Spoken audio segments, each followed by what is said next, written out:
and I'm presenting the disease pulmonary tuberculosis. Okay? Okay.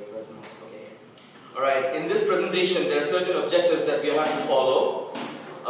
Starting with the introduction of the disease, followed by the information about the causative agent, then source of infection and transmission, predisposing factors, clinical findings, treatment, complications, and prevention of pulmonary tuberculosis.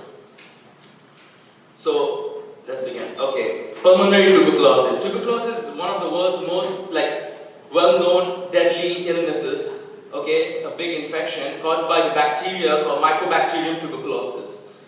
And basically, this infection, this was discovered by the scientist named Robert Koch. What was it? Yeah, Robert Koch. Yeah, okay. Robert Koch, and this is also known as tubercle bacilli, and also Koch bacillus. This is a gram-positive bacteria which is non-motile, non-spore-forming, and not capsulated. And this can be identified by acid-fast staining, also the other ones here, Nielsen staining. Moving on, the source of infection and transmission. Patient is the major source of the infection. Basically, it's a contagious infection. It can be transmitted through cough, sneeze, even spit, anything, even the air, even the exhaled air by the infected patient can cause this disease. And the next thing is, that's about it. And the infectiousness depends on the amount of bacteria accumulated in the patient or the infected person. Moving on to the predisposing factors. Predisposing factors could consist of malnourishment, homelessness, living in overcrowded, substandard housing and prisons, HIV-positive individuals, very difficult to treat, associated diseases such as type 1 diabetes, chronic renal failure, malignancy, silicosis. We're not going to detail into that. Okay, anyways, moving on to the pathogenesis. The Mycobacterium tuberculosis begins when the susceptible person has inhaled the inoculum. Inoculum being the amount, the accumulation of microorganisms in the air.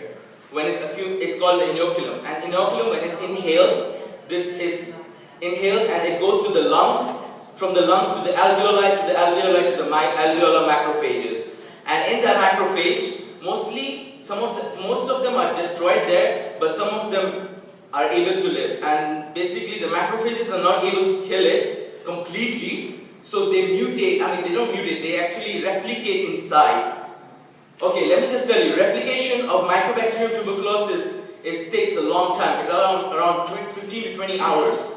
Okay, and then it replicates inside. Once the macrophage dies, this Mycobacterium tuberculosis spreads into the bloodstream and the lymphatics, and thus causing the illness, pulmonary tuberculosis, and so on, and there are others.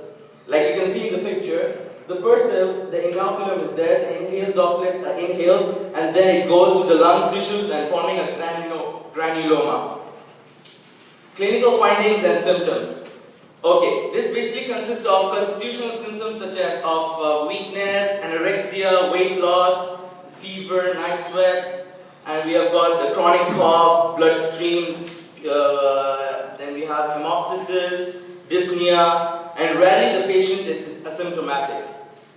As you can see, the main symptoms of this patient would be appetite loss, fatigue, chest pain, hemoptysis, and chronic cough, and night sweats and pallor.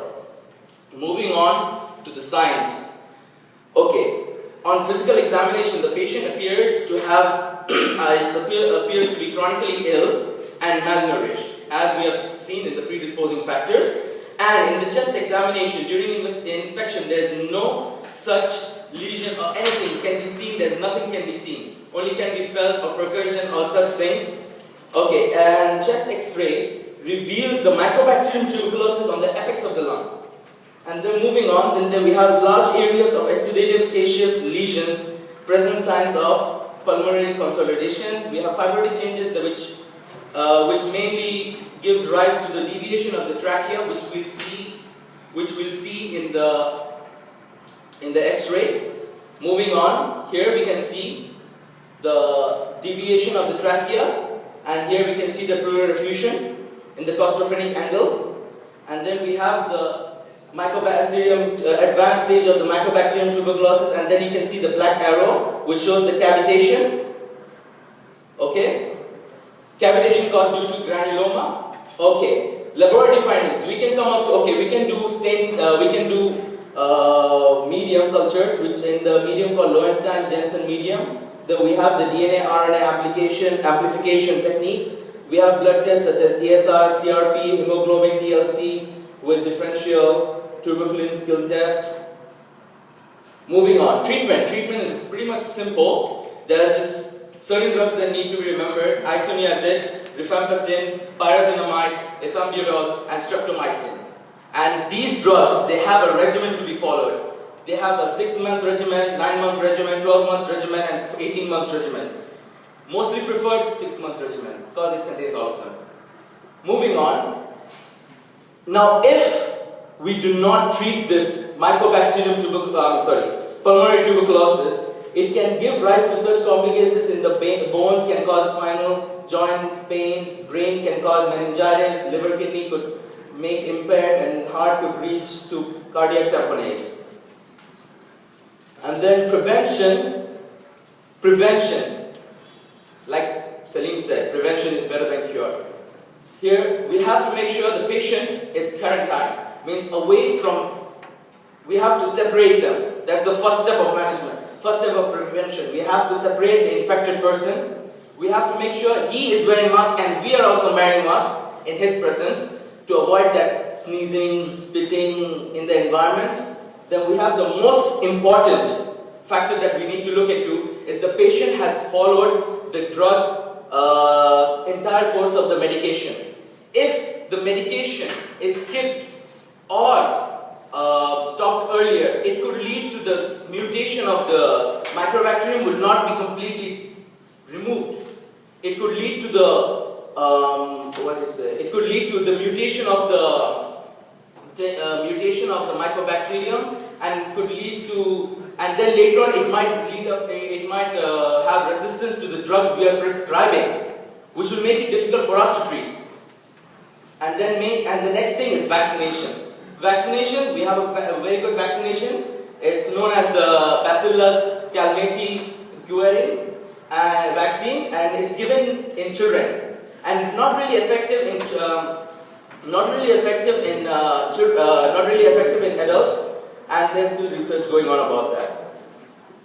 Thank you very much, and wish you all the best and happy New Year.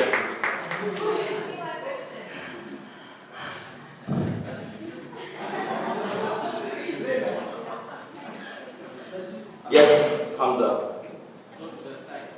Yes. Which one? Sign. Yeah, this one?